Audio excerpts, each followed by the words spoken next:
Momento da pregação, Bruno G, edição de número 54, São Mateus, capítulo 18, versículo 1 em diante, o maior no reino dos céus. Leiamos o texto sagrado. Naquela mesma hora chegaram os discípulos ao pé de Jesus, dizendo: Quem é o maior no reino dos céus? E Jesus, chamando o menino, o pôs no meio deles. Ele disse: Em verdade vos digo que, se não vos converterdes e não vos fizerdes como meninos, de modo algum entrareis no reino dos céus. Portanto, aquele que se tornar humilde como esse menino, esse é o maior no reino dos céus. E qualquer que receber em meu nome um menino tal como este, a mim me recebe. Mas qualquer que escandalizar um desses pequeninos que crê em mim, melhor lhe fora que se lhe pendurasse ao pescoço um nó de azenha e se submergisse na profundeza do mar. Ai do mundo por causa dos escândalos, porque é mister que venham escândalos, mas ai daquele homem por quem o escândalo vem. Portanto, se a tua mão ou teu pé te escandalizar, corta-o e atira-o para longe de ti. Melhor te é entrar na vida coxo ou aleijado do que, tendo duas mãos ou dois pés, seres lançado no fogo eterno. E se teu olho te escandalizar, arranca-o e atira-o para longe de ti. Melhor é te entrar na vida com um só olho do que, tendo dois olhos, serem lançados no fogo do inferno.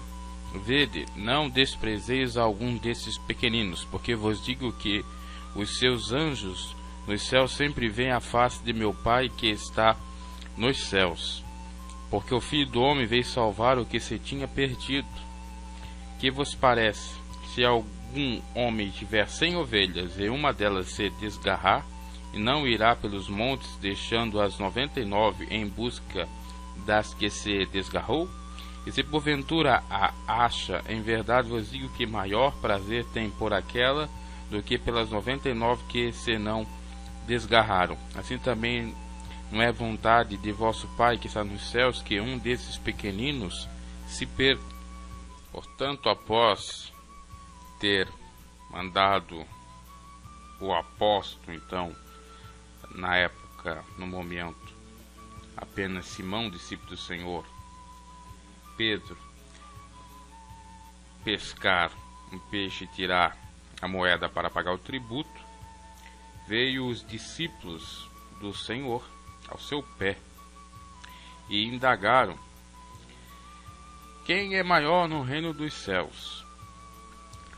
Os fariseus, saduceus e tantas outras religiões ou grupos religiosos da época disputavam quem ia ficar nas primeiras filas, quem ia ficar acima ou abaixo, quem teria privilégios ou não diante dos céus.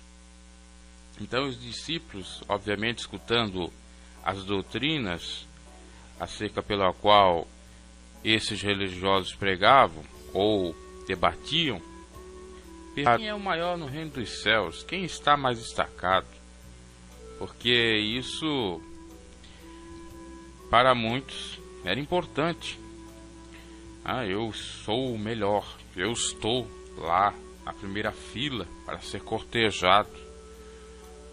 E com certeza os religiosos da época diziam: alguns profetas vão estar lá na primeira fila, vão estar nos primeiros lugares.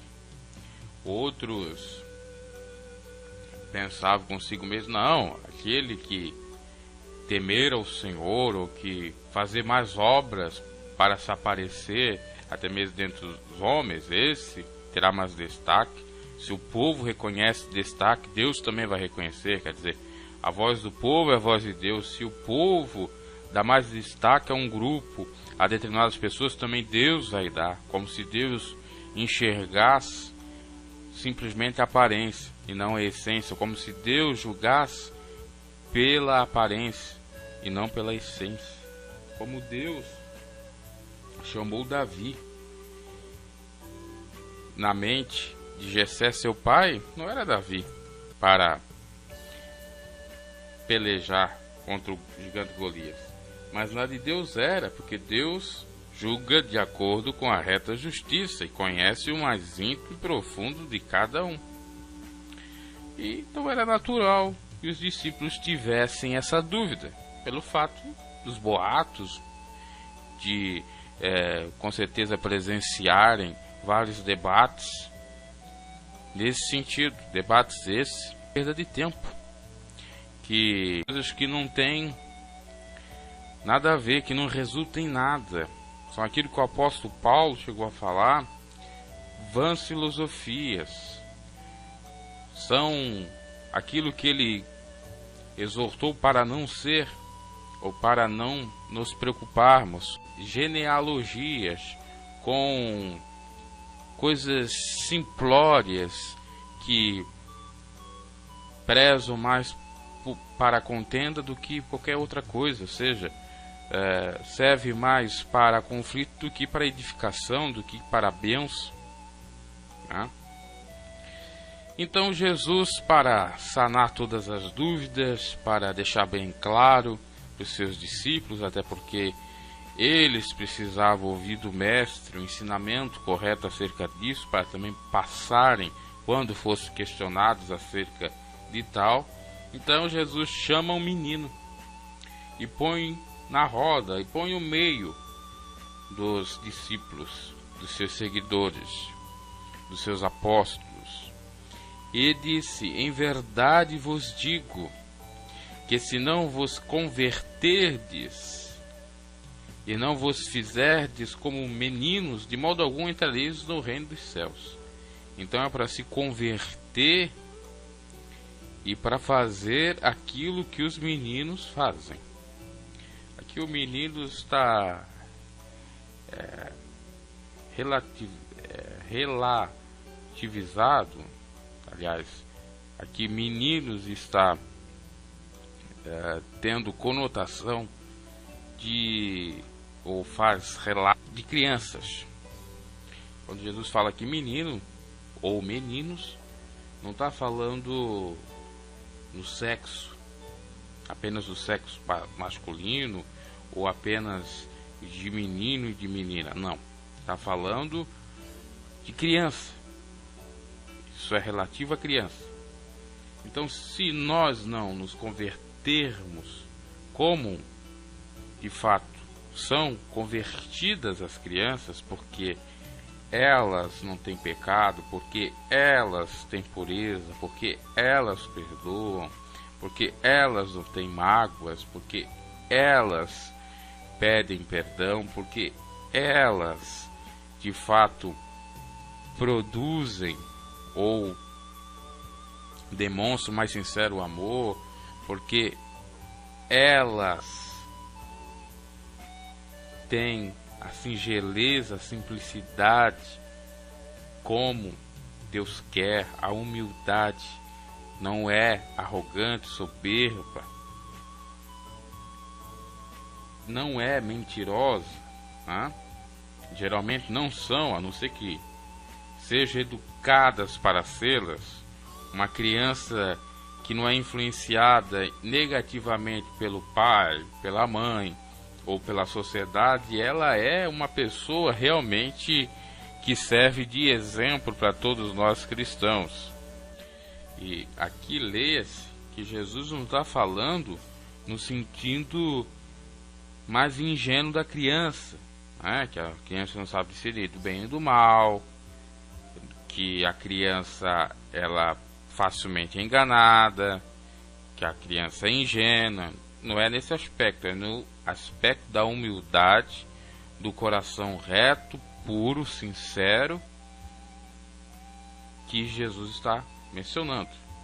Até porque ser criança ou menino na fé, representando exatamente essa ingenuidade, a tolice, representando exatamente a falta de cautela, isso é exortado, repreendido pela palavra, porque o apóstolo Paulo chega a dizer para nós não sermos meninos da fé, né? Para acabar com todo o espírito de meninice no meio da igreja. Agora, sermos crianças, no sentido de amor e humildade, ok. Agora, crianças de ingenuidade, não. E Jesus dizer, portanto, aquele que se tornar humilde, não está falando de ingênuo. Como este menino, esse é o maior no reino dos céus. Então, devemos nos converter e ser, de fato, como um menino. O que é conversão? Arrependimento e nova vida. Aliás, quem produz frutos dignos de arrependimento está convertido, tem uma nova vida. O contrário, não. Convergir é mudar. Convergir é dar um giro de 90 graus. Pode até ser de 180. O que não pode ocorrer é de 360. E daí você vai voltar ao mesmo lugar. Então você se converte. Vai para um outro rumo. E o outro rumo que Jesus aponta aqui é a humildade de uma criança. Essa mensagem, pregada por Jesus aos discípulos e depois propagada pelos discípulos aos demais, ela é bem forte, porque ela acaba com todo tipo de disputa e de soberba. Se formos analisar de fato, ser como uma criança não é fácil. Um adulto ter a mentalidade de uma criança, no sentido de ser humilde, não é fácil. Por isso que Jesus disse para os fariseus que queriam apedrejar Maria Madalena: quem não tem pecados, atira a primeira pedra. E um dos pecados exatamente é a falta de humildade. É a soberba de achar que o outro tem pecado e ele não tem. Uma criança não faz isso. Às vezes ela nem fazendo mal, ela vem pedir perdão. Às vezes ela nem ofendendo, e a pessoa achando que ela está sendo ofendida, ou coleguinha, ela vai lá e fala com ele. Ela é humilde. Ela fala com a pessoa novamente. Os fariseus, se confrontassem contra ele, né, perseguiam, queriam matar, queriam seguir a lei. Os discípulos que estavam com Jesus também não estavam muito bem convertidos. Não tinham uma mensagem de fato gravada na tauba da sua lei, ou da tauba do coração, né? Melhor dizendo. Tanto é que os próprios irmãos de Jesus não criam nele, alguns discípulos também. Pedro negou a Cristo, Judas traiu Cristo. Quando Jesus estava passando a Via Cruz, um monte dos seus discípulos correram. Pedro pegou a espada e ia matar o soldado mau. Então não tinha nada de humildade nos discípulos. E Jesus pregou isso. Não seria de uma hora para outra, da noite para o dia, que ia haver essa mudança, mas que era necessária essa metanoia, essa transformação de dentro para fora, e não só aparentemente. Então essa mensagem, tanto para os fariseus, tanto para os discípulos, era dificílima para pôr em prática. Por quê? Como a nossa carne gosta, adora uma vanglória, uma soberbazinha, uma exaltaçãozinha, um privileginho, estar no pedestal, ser o maior no reino dos céus. Enquanto que Jesus diz que aquele que é maior no reino dos céus é humilde, porque Deus dá graça ao humilde e resiste ao soberbo. Porque aquele que se faz de servo esse é que tem valor. E Jesus mostra, além disso, dá a entender que, de fato, não há acepção de pessoas. Porque se todos forem humildes, todos são maiores no reino dos céus. Se todos forem soberbos, não entrarão no reino dos céus, tampouco terão destaque no reino dos céus. E aí acaba com toda a argumentação de fariseus e até mesmo de alguns discípulos de Jesus. Não, eu vou para o céu, eu estou lá no primeiro lugar porque eu faço isso, porque eu faço aquilo. A questão não é por merecimento. Não existe a meritocracia no sentido com o mérito. Quem vai avaliar o nosso mérito é o próprio Senhor. E através da humildade e de acordo com o seu olho clínico e de acordo com o seu telescópio, de acordo com o seu olhar mais profundo e íntimo, que contempla todas as coisas, e não aparentemente. E aí refuta aquela ideia de que, não, se o povo está gostando, Deus está gostando. Se eu estou tendo destaque diante do povo, eu tenho destaque nos céus. Pare para pensar. Você é humilde? Humilde é ser o quê? Maltrapilho, andar que nem um mendigo? Não. Humilde é ser que nem uma pomba. E veja que o Espírito Santo desceu em Jesus numa forma corpórea de uma pomba, representando exatamente a humildade. O Espírito Santo de Deus é humilde. A pomba, o pássaro, é humilde. É simples, é encantador. Então, meus cabros, vamos calçar as sandálias da humildade, porque de maneira alguma entraremos no céu se formos soberbos. E soberba é resistir o mandamento de Deus. Quem é soberbo, a Bíblia chega a nos dizer que vai cair, porque a soberba precede a ruína, como Salomão fala. E como disse, a soberba é resistir o mandamento de Deus, que é amá-lo sobre todas as coisas e o próximo a ti mesmo. A soberba é insurgir contra os mandamentos do Senhor, é querer usurpar o trono de Deus, como Satanás quis, enganou uma terça parte dos anjos. Vida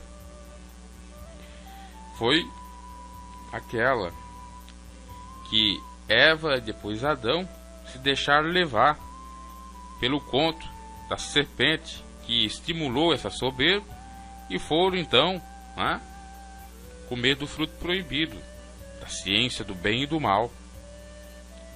E até pensava em alguns dias aí com relação a Eva, dela ser enganada pela curiosidade, dela achar que poderia, pelo fato de experimentar, experimentar só um pouquinho não tem problema, como muitos dizem hoje em dia, não, eu estou fumando, eu estou experimentando, pois eu largo, não vai ter consequência, mas é um momento, é um instante decisivo que pode mudar o seu futuro. No caso de Adão e Eva, mudou o futuro deles, mudou a sua rotina, mudou a sua vida, perderam as benesses de vida, já diria, perderam todos os benefícios do Senhor, a eternidade principalmente. E muitos, por conta de experimentar aquilo que não se deve, que está óbvio, está na cara, que se experimentar vai dar problema, acabam perdendo uma vida toda. A Bíblia diz para nós experimentar qual seja a boa e agradável e perfeita vontade de Deus, e não ao contrário, e não aquilo que Deus disse que não é para fazer. Não podemos duvidar da sua palavra. Quando duvidamos da sua palavra, nós não estamos tendo fé, e quem não tem fé já não agrada a Deus, e quem não agrada a Deus já está sendo soberbo, ou é soberbo, porque aquele que agrada ao Senhor, ele é humilde, temente, tem uma fé fervorosa. É como uma criança. Meus caros, nós temos que pensar acerca exatamente da humildade, porque a humildade, ela nos garante vitória, ela nos garante bênçãos, ela nos garante prosperidade, ela nos garante tudo aquilo que nós queremos para o nosso bem, ou de bem. Autoexame. Você é humilde ou é soberbo? A vida social, corporativa, conjugal, material, enfim, nas diversas relações que você tem, no âmbito espiritual, como é que é você? Você quer sempre estar em primeiro lugar? Quer levar vantagem em tudo? Quer fazer a lei de Gerson valer a pena, ser cumprida a lei? E aí? Cabe a auto-examinação ou a autoanálise. Soberba é fruto da carne ou obra da carne. O fruto do Espírito é humildade, é simplicidade.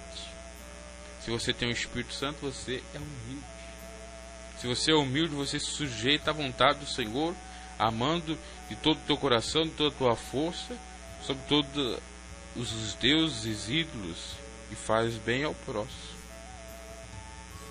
É claro que se nós formos analisar exatamente o que é amar a Deus sobre todas as coisas ao próximo, eu já até falei em outras oportunidades, nós aqui ficaríamos muito tempo, né?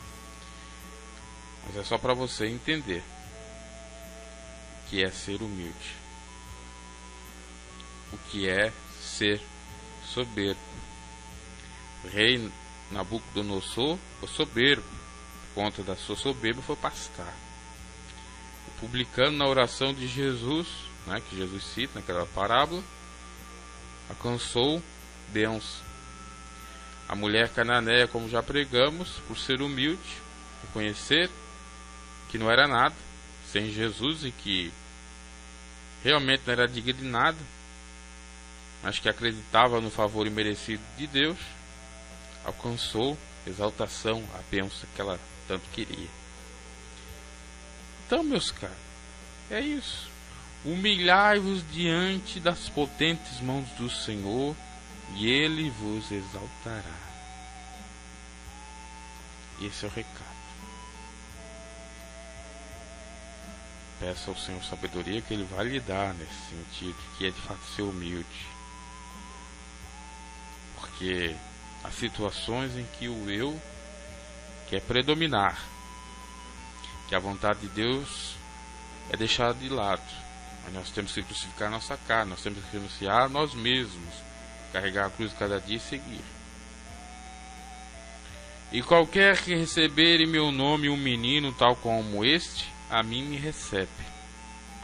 Então quem recebe em sua casa um adulto que tem uma mentalidade, uma ação de menino humilde, está recebendo a Jesus. Ou até mesmo quando você recebe uma criança em casa, porque dos tais é o reino dos céus.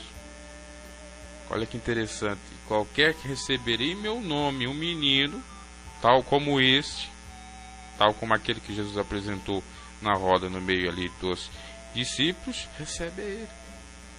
Você quer receber Jesus? Seja o menino. Receba quem é o menino nas mãos de Deus. Quem é o menino, entre aspas, prodígio.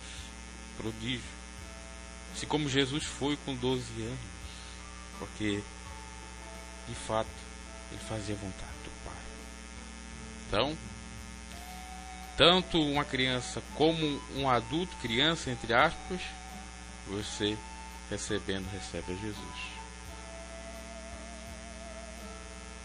E muitas vezes despreza as crianças, né? Critica, são arteiros, são isso, incomodam.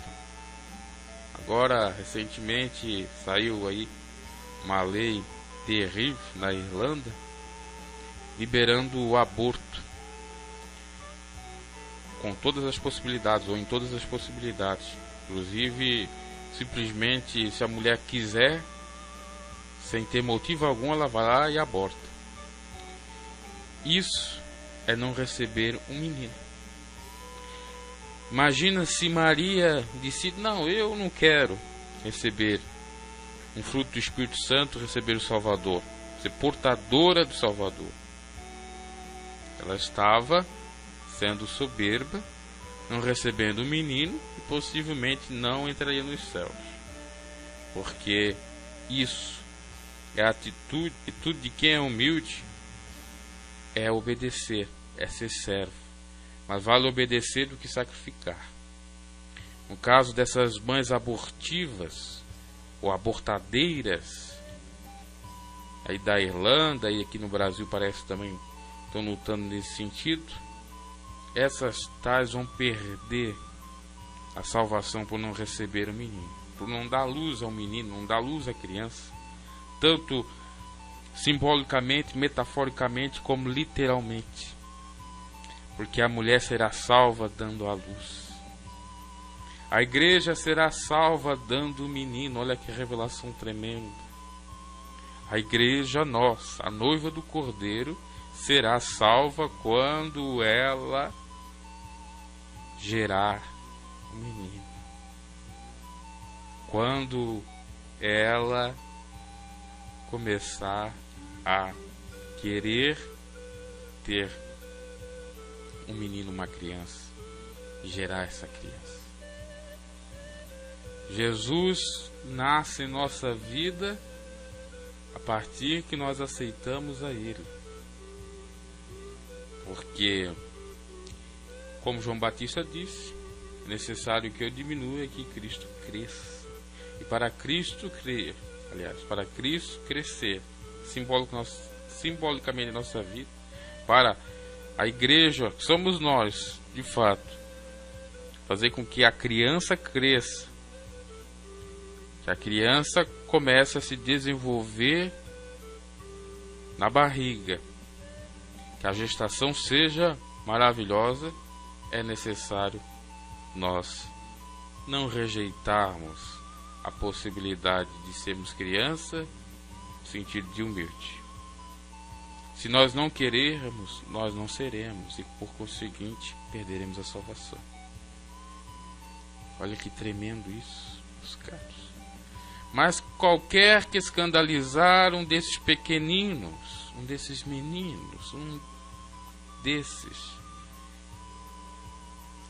indivíduos, uma dessas crianças que crê em mim, veja, que nós que cremos no Senhor somos considerados crianças, porque somos humildes, somos pequeninos, porque grande é o Senhor.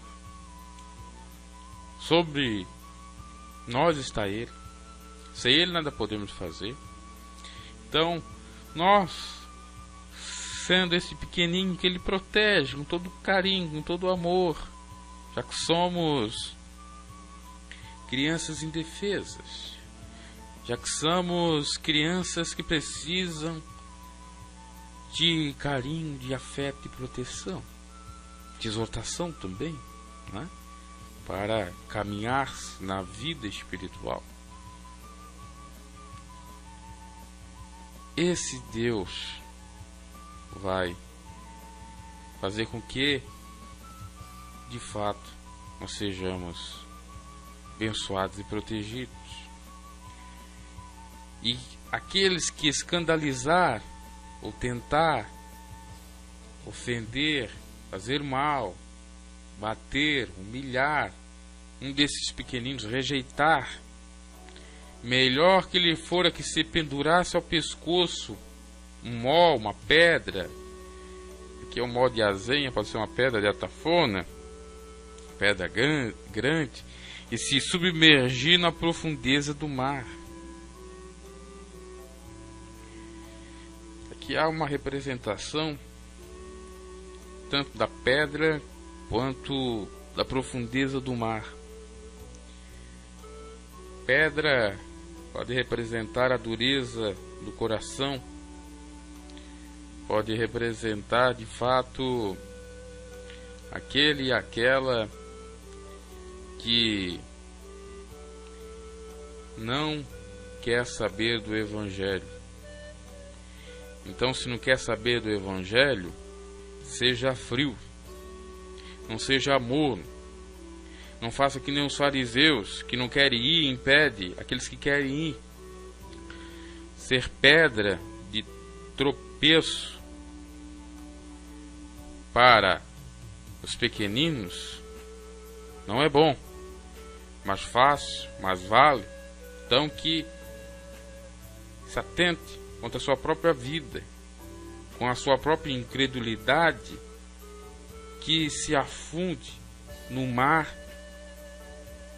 da vida, no mar de aflição, no mar do mundo, nas profundezas do oceano do mundo que jaz no maligno. Mas vale se atolar na lama, mas vale ser frio, mas tão frio que o pinguim passando venha sentir calafrios e ter gripe, do que atrapalhar os pequeninos do Senhor, do que ser morno. Oxalá seja frio ou quente, que morno vomitar-te-ei da minha boca. Essa é a mensagem do Senhor. Tudo ou nada, não existe meio termo.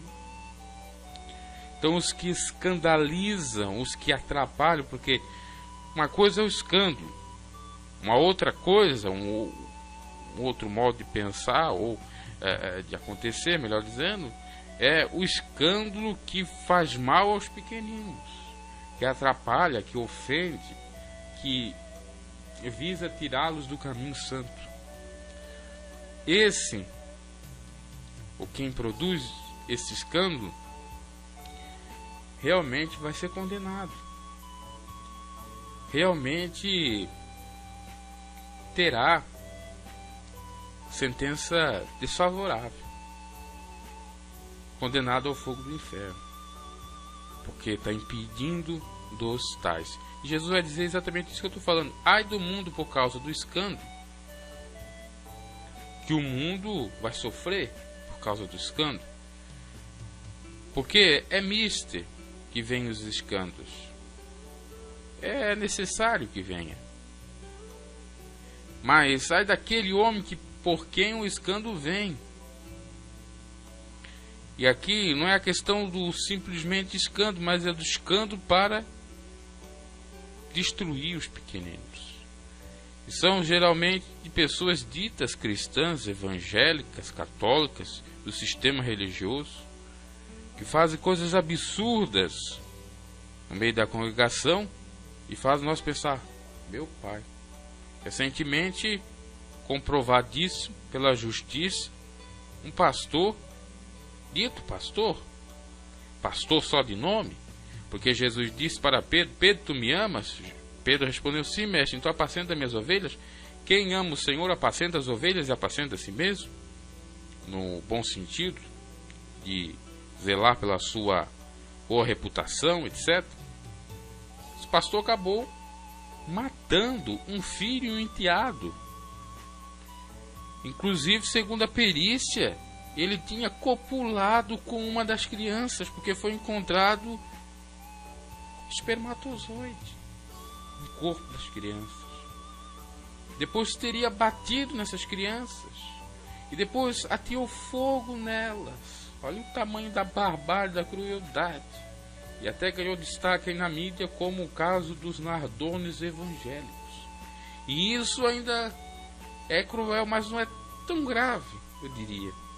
O mais grave é a hipocrisia dele, que no mesmo dia que ele matou essas duas crianças indefesas e inocentes, foi pregar na sua igreja, uma igreja chamada Batista Vida e Paz, Deus tudo o que ocorreu, que ele tentou salvar as crianças e não conseguiu, que o fogo teria vindo do nada e que todas as coisas contribuem ou cooperam para aqueles que temem ao Senhor.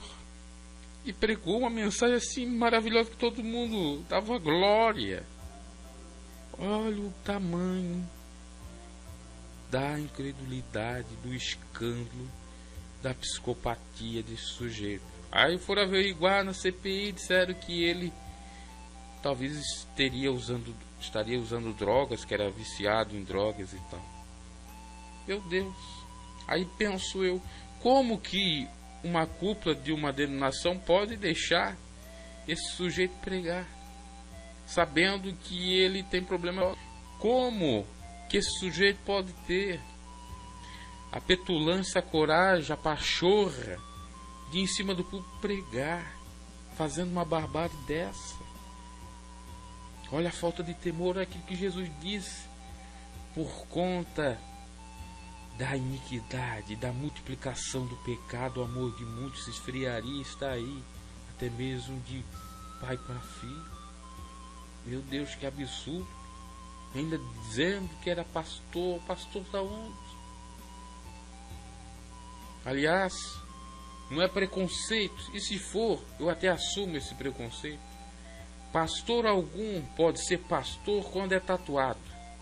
Esse sujeito tinha várias tatuagens no corpo. Não pode ser pastor, porque a palavra de Deus nos diz que não é para colocar marca sobre o nosso corpo. Ah, mas colocou no mundo. Não importa, pastor não pode ser. Pode ser um pregador, pode ser um evangelista, pode ser um mero participante do culto. Ok, agora pastor não pode ser, porque dá inclusive péssimo exemplo.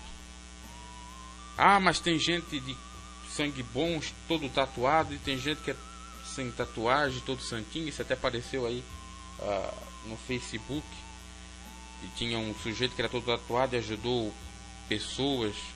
Aliás, me parece que salvou 2 crianças de serem incineradas, queimadas vivas, e esse que era pastor não salvou. Mas esse tinha tatuagem também. Isso não quer dizer nada, que o caráter independe da pessoa. Mas o que eu falo da questão da tatuagem, meus caros, é que elas dão uma conotação assim de ruptura, de não santidade. Nós somos o templo do Espírito. Pode ser membro, mas ser pregador fica complicado. Ah, agora tá vendo problema onde não tem na tatuagem. Não tô vendo problema onde não tem. Eu tô vendo o problema disso tudo aí. O problema é o que eu vivenciava na época, na instituição a qual eu pertencia. Que o sujeito mal se convertia, 2, 3 meses e já estava em cima do púlpito pregando. Porque ele tinha um bom testemunho, porque ele sabia pregar, porque ele sabia falar em público. Aí pouco importava o seu testemunho e a sua vida. O que importava é que ele trazia rentabilidade para a denominação. Ou seja, dinheiro, money, os cofres, porque todo mundo gostava da pregação dele, do testemunho dele, e o povo gosta de inovações, o povo gosta de pessoa que vem de fora, que em mente. Por isso nós temos aí esse tal de tio Chico e tantos outros ex-bruxos que nunca foram bruxos.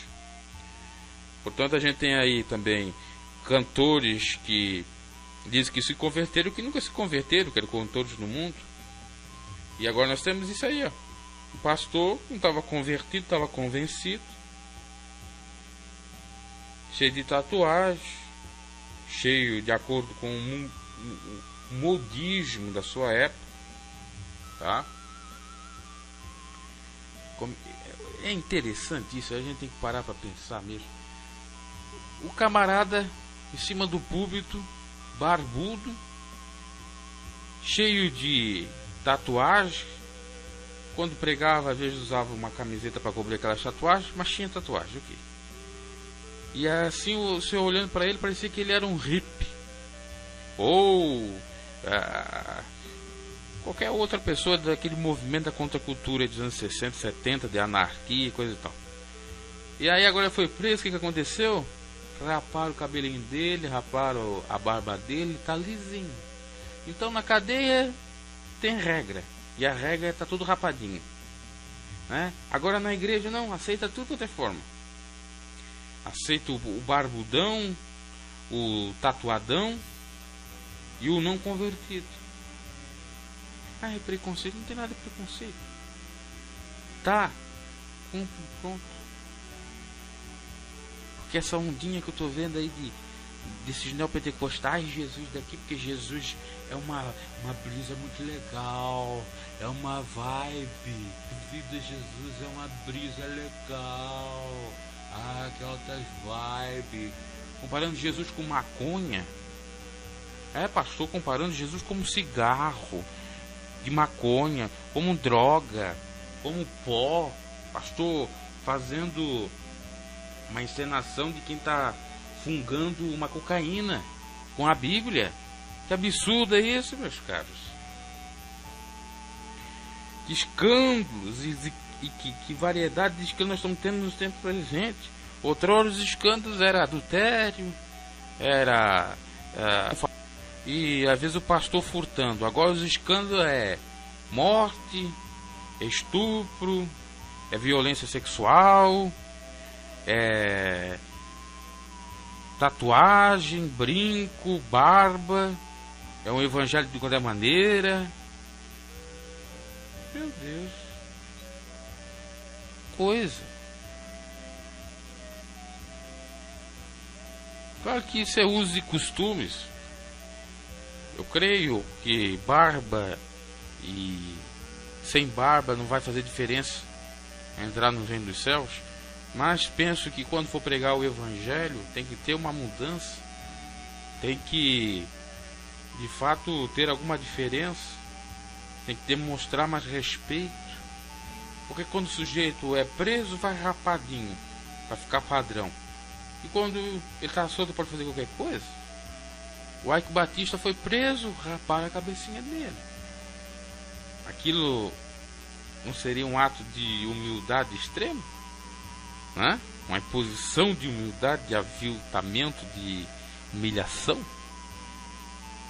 E aqui Jesus está nos exortando para sermos humildes. E que é humilde se sujeita à sua vontade, não dá péssimo testemunho. Né? Por exemplo, na cultura brasileira ocidental, advinda aí da cultura greco-romana, né, da Grécia e Roma e tal, tem a crença que se o sujeito está um pouco barbudo, o sujeito está cabeludo, o sujeito está usando alguma roupa que não é muito decente, né, de acordo com os usos e costumes, um brinquinho, tatuagem, é benquisto. A Bíblia diz para nós fugir da aparência do mal. Se isso denota mal, a gente tem que procurar fugir. Eu já olhei para o sujeito, só olhei na aparência mesmo. Esse camarada não é pastor coisíssima nenhuma. E isso quando ele dizia que era inocente. E eu escutei o comentário, o cara dizia, isso aí tá cheirando mal, onde a fumaça a fogo. E eu comecei a pensar, é verdade. Ora, antes que o rapaz vai pegar fogo, ele não vai salvar as crianças? Tem pai ou mãe que morre carbonizados para salvar as crianças, filhos, que são bens preciosos que Deus dá. A dádiva, quantos querendo crianças, quantos querendo ter filhos e não tem? A mulher está camada e fechada, e essa tem, e outros como pais que não podem, que não tem fertilidade, e esse tento não deu valor. Escândalo, ai daqueles que vem escândalo. Como é que está aquela congregação que me parece que era até dele? Os seus membros escandalizados. Quantos que vão abandonar a fé? Quantos que vão dizer, Deus, tu não és de nada, tu me enganaste por meio desse pastor, tu não existe. Esse camarada vai dar conta não só daquelas 2 almas que ele perdeu, que ele deixou morrer, ou que ele matou, melhor dizendo, que era das crianças. Essas estão no céu.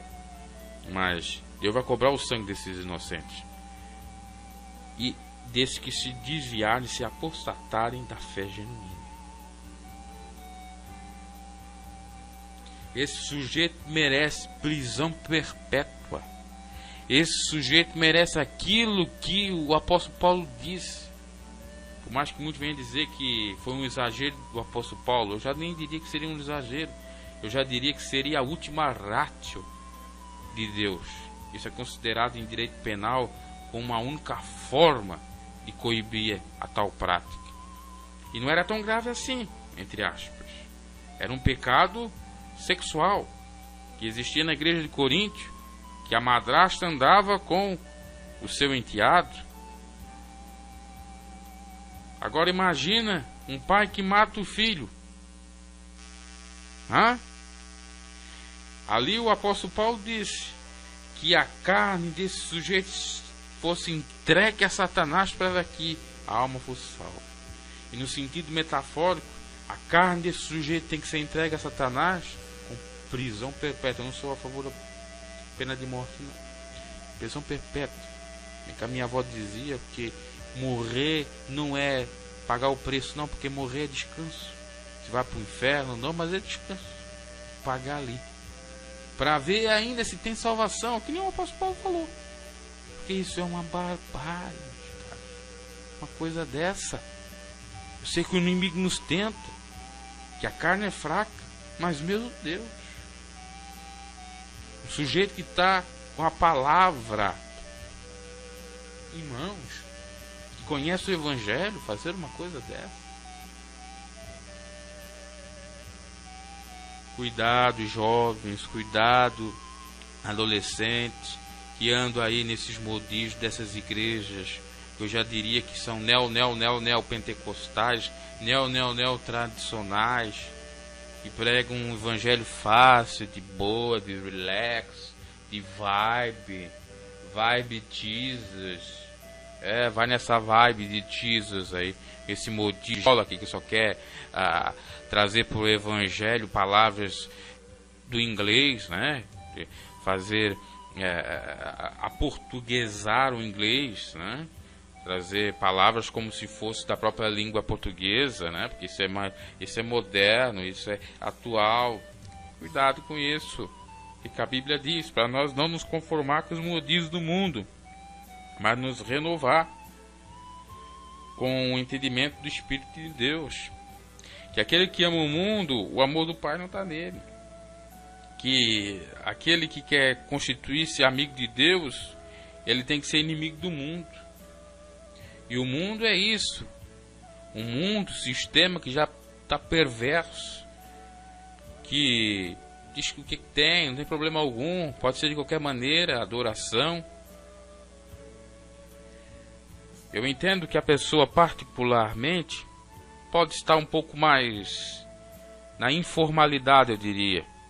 Agora, pública formalidade para cultuar o Senhor. E tanto publicamente como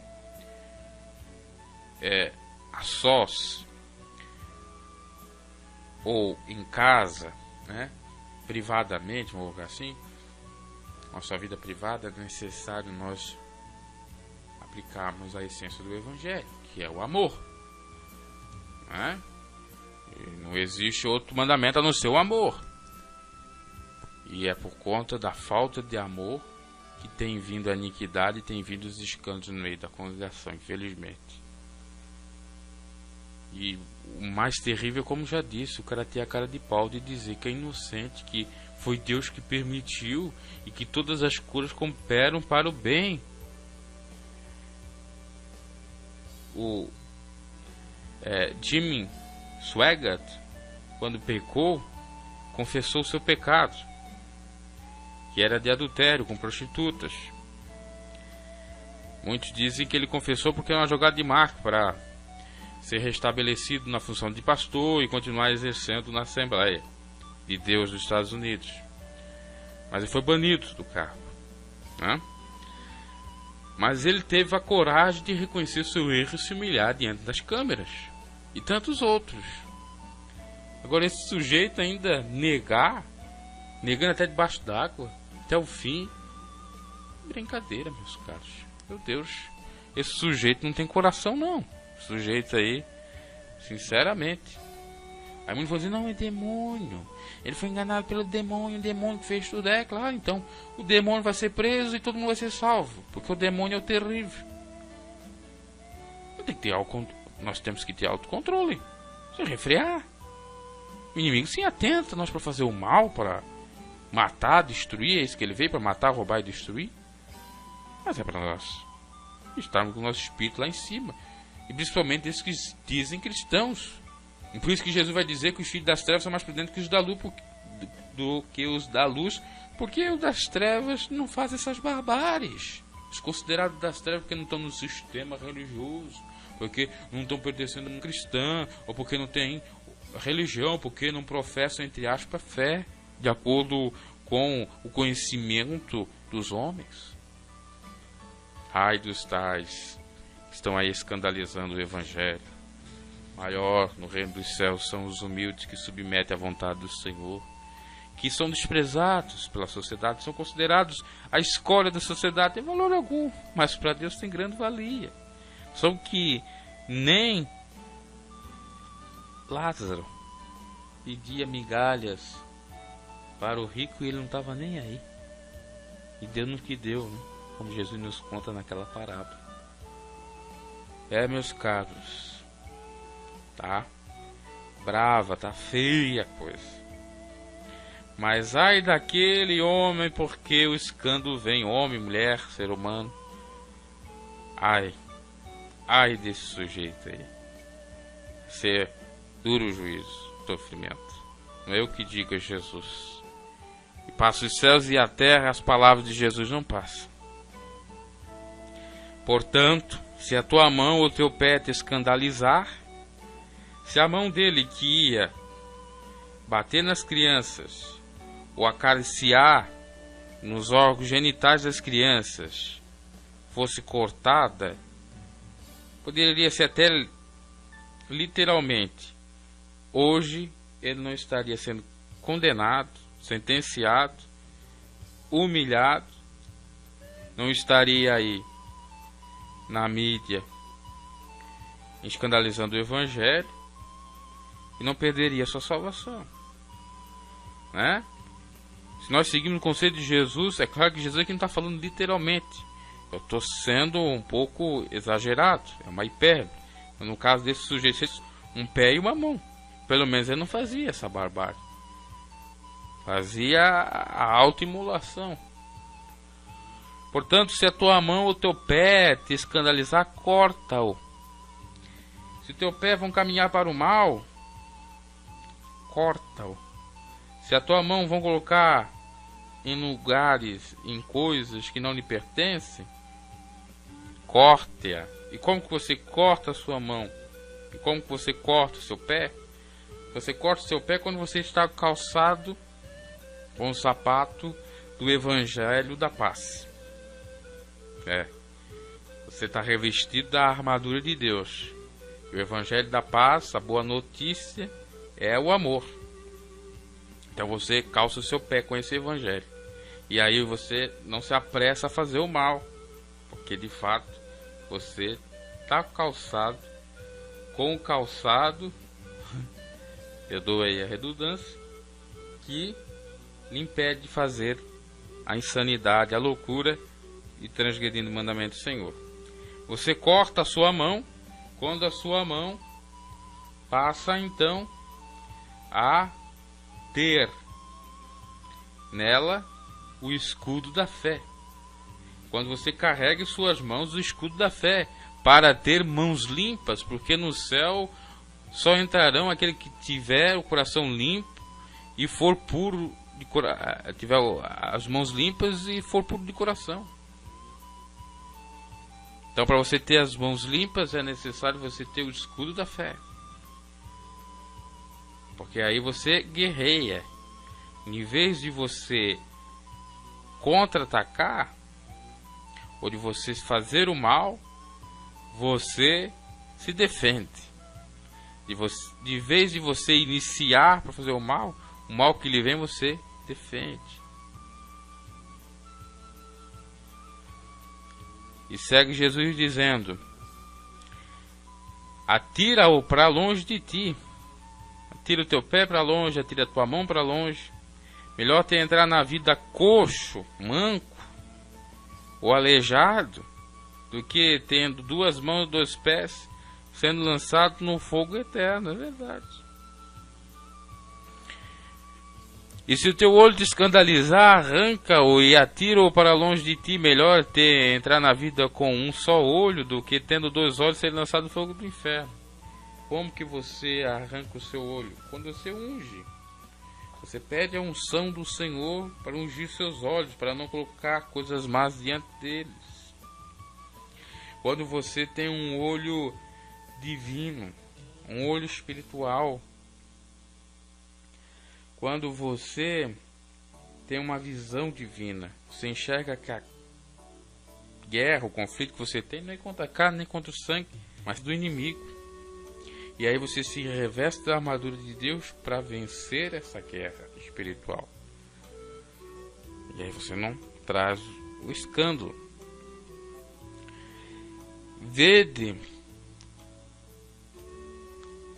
não desprezais algum desses pequeninos. Olhe, não despreze um desses pequeninos, dessas crianças, desses adultos, crianças, desses discípulos. Porque eu vos digo que os seus anjos nos céus sempre veem a face de meu Pai que está nos céus. Porque o Filho do Homem veio salvar o que se tinha perdido. Jesus não veio para o bonzão, para aquele que está já curado das suas patologias, né, que tem saúde. Ele veio realmente para tantos enfermos, feridos e perdidos. Então não desprezamos nenhum dos pequeninos, porque os seus anjos nos céus sempre veem a face de meu Pai. Quer dizer, os anjos que guardam os pequeninos vê Deus. Aqui é uma linguagem um pouco dúbia, que eu vou recorrer para uma outra tradução para esclarecer um pouquinho mais isso. Bom, olha que interessante. A tradução Almeida, nós já acabamos de ler. Na nova versão internacional, dá a entender de fato que existem anjos que cuidam de cada pessoa ou dos pequeninos do Senhor. Mas vamos historicamente e também teologicamente falar acerca dessa passagem. Essa pergunta que advém dessa passagem de São Mateus 18:10, que possivelmente as pessoas ou crentes teriam um anjo designado por Deus, é uma cultura que vem desde o Velho Testamento. A nação de Israel tinha o arcanjo Miguel e a ela designado, ou designada. Daniel 10:21, 12:1, você percebe isso. Mas em nenhum lugar da Bíblia diz que um anjo foi designado a um indivíduo. Eles foram às vezes enviados aos indivíduos, mas não menciona uma designação permanente. Tem comentaristas, teólogos, que dizem que os judeus tinham totalmente desenvolvido a crença em anjos guardiões. E na Igreja Católica existe o anjo da guarda, durante o tempo entre o Velho e o Novo Testamento. Alguns fundadores da igreja primitiva acreditavam que cada pessoa tinha não só um bom anjo, ela designado, mas um demônio também. Isso advém da cultura grega, né? Do daimon, que até é citado por Aristóteles, falando sobre Sócrates, né? Que ele teria um daimon, um demônio interior, que fazia o processo da maiêutica, parturação, né, das ideias, como se as ideias surgissem analogicamente, como uma mãe que dá à luz a um filho. Então, na passagem de São Mateus 18:10, a palavra seus é um pronome coletivo no grego. Por isso é muito importante nós irmos à raiz, à origem a língua, digamos assim, mãe do Novo Testamento, que é o grego, né? E refere-se ao fato de que os crentes são servidos por anjos em geral. Esses anjos são retratados como sempre vendo a face de Deus, para que possam escutar seu comando de ajudar um crente quando necessitado ou necessário. Veja então que dá a entender que o anjo não seria o anjo do Senhor ou do ser celestial designado para guardar o crente, mas sim o anjo mensageiro, uma pessoa que contemplasse a face de Deus. Enfim, vamos seguindo aqui. Se alguém vai interpretar essa passagem que São Mateus está se referindo a anjos guardiões, iria apresentar que esses anjos não estão na ativa, mas estão sempre vendo a face de Deus que está no céu. A responsabilidade de como agir aparenta então vir de Deus e não dos anjos, o que faz sentido, porque só Deus é onisciente. Ele vê todo crente a todo momento, e só Ele sabe quando um de nós precisamos da intervenção de um anjo, porque eles estão vendo a sua face continuamente. Os anjos estão à sua disposição para ajudar um dos seus pequeninos. Na sociedade ocidental de hoje é a moda acreditar em anjos, tendo filmes que falam de anjos, seriados na TV que retratam sendo designados a ajudar os humanos. A Bíblia deixa claro que, apesar dos anjos possuírem seu superpoder e conhecimento, eles são seres criados assim como nós também somos, e não são nada quando comparados a Deus. Sendo assim, eles não devem ser louvados. E Êxodo 21, 6 fala isso, e também Colossenses 2,18. Ao contrário, louvor era para ser reservado ao Deus Trino apenas. Infelizmente, enquanto os shows sobre os anjos adoram a Deus com os seus lábios, o Filho de Deus raramente ou nunca é mencionado. Deus diz que, João 5,23, que se alguém não honra o Filho, ele não honra o Pai que o enviou. As Escrituras, portanto, não respondem definitivamente se cada cristão é indignado ou não, mas como falamos, Deus os usa para ministrar a nós. É bíblico dizer que Ele os usa quando, ou como Ele nos usa. Por exemplo, Ele de forma alguma precisa de nós para cumprir seus propósitos, mas mesmo assim escolhe nos usar e usar os anjos também. Em João 4,18, 15,15. No final, quem quiser um anjo guardião ou não, ou quem querer ou quem achar que tem um anjo ou não, o certo é que nós temos uma garantia ainda maior que Deus nos dá. Se somos seus filhos através de Jesus Cristo, Ele usa todas as coisas para o bem daqueles que o amam. Romanos 8, 28, 30. Garante que Jesus Cristo não vai nunca nos abandonar ou deixar. Hebreus 13, 5, 6. Se temos um Deus onisciente, onipotente e amoroso conosco, será que realmente importa se Ele tem nos dado um anjo finito para nos acompanhar? É a meditação. Então aqui na passagem fica claro que possivelmente seria um anjo. Sempre vê a face dos céus. Podemos até interpretar que esses anjos podem ser os mensageiros do Senhor que contemplam as maravilhas de Deus ao anunciar o bom evangelho também, né? É claro que essa primeira opção fica mais evidenciado. Cabe destacar que não há uma menção clara se esses anjos são A, B ou C, né? Se eles têm nome, são arcanjos, que são querubins. Também não é dito que devemos adorá-los, porque não mostra nada disso. Bem como não diz se eles são anjos permanentes, ou seja, que eles ficam todo o tempo ao nosso redor. A Bíblia chega a dizer que aqueles que temem o Senhor, os anjos acampam ao redor daqueles que o temem. Isso é fato.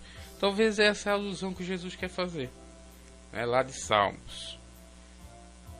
E esse versículo então está supedando a doutrina dos anjos guardiãos, que tem que orar por anjo, né? E eu me lembro quando eu era assim, garoto, criança, tinha um conto que alguns familiares me contavam, com relação ao dente, né? Quando o dente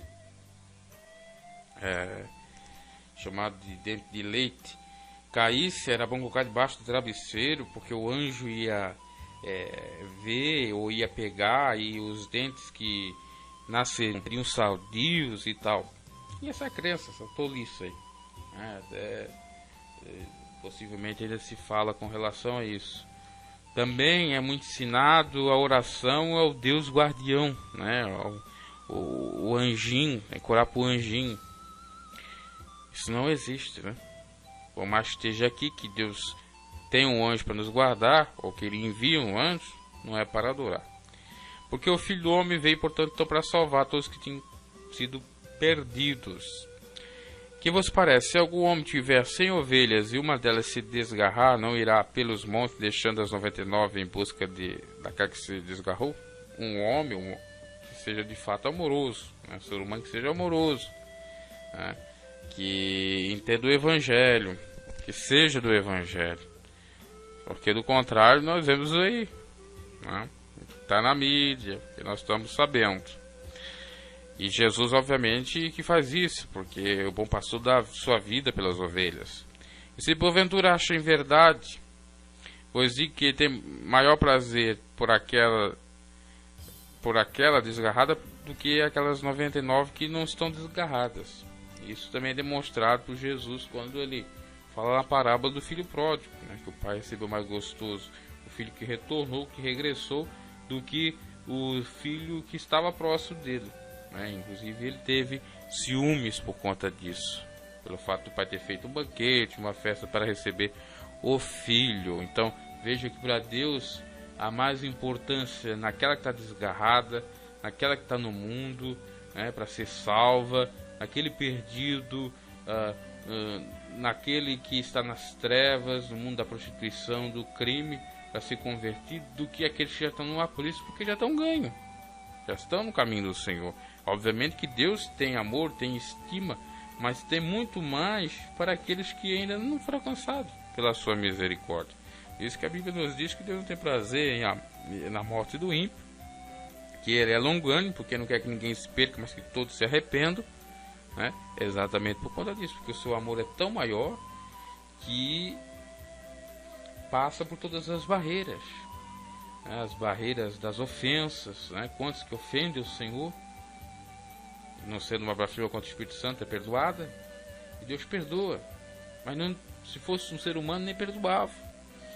Inclusive o apóstolo Paulo vai dizer que o amor de Deus é tão grande que ele envia o seu filho não para morrer para os bons, mas para todos, inclusive para os maus. Você até daria alguém para padecer pelos bons, agora para os ruins é complicado, né? E Deus fez isso ao enviar o seu filho. Assim também não é vontade de vosso Pai que está nos céus que um desses pequeninos se perca, é claro que não é. Então por isso, ai daqueles que veem um escândalo. Então por isso, aqueles que escandalizaram, é melhor, né, fazer aquilo que eu já disse. Até às vezes é uma hipérbole, um exagero, né, mas é preferível. É a mão, né, literalmente, do que fazer uma atrocidade dessas como desse pastor aí que eu citei. Então é isso, meus caros. Sejamos humildes, porque os humildes herdarão os céus e serão os maiores no reino do céu. Tá? Todos eles serão maiores. Aliás, todos os salvos serão maiores no reino do céu, porque lá não tem disputa. Ninguém é maior que ninguém. O maior é o Senhor. Não há acepção de pessoas. Que fique claro isso. Ah, não, eu vou lá para o céu porque lá eu vou receber coroa. Eu vou ter mais destaque. Eu vou receber isso, eu vou receber aquilo. Já nem vai entrar no céu por conta dessa arrogância, dessa soberba, desse espírito de disputa, esse espírito de grandeza. Primeiro tem que ser deixado de lado para que Deus opere e você alcance a salvação. Que Deus os abençoe e até a próxima.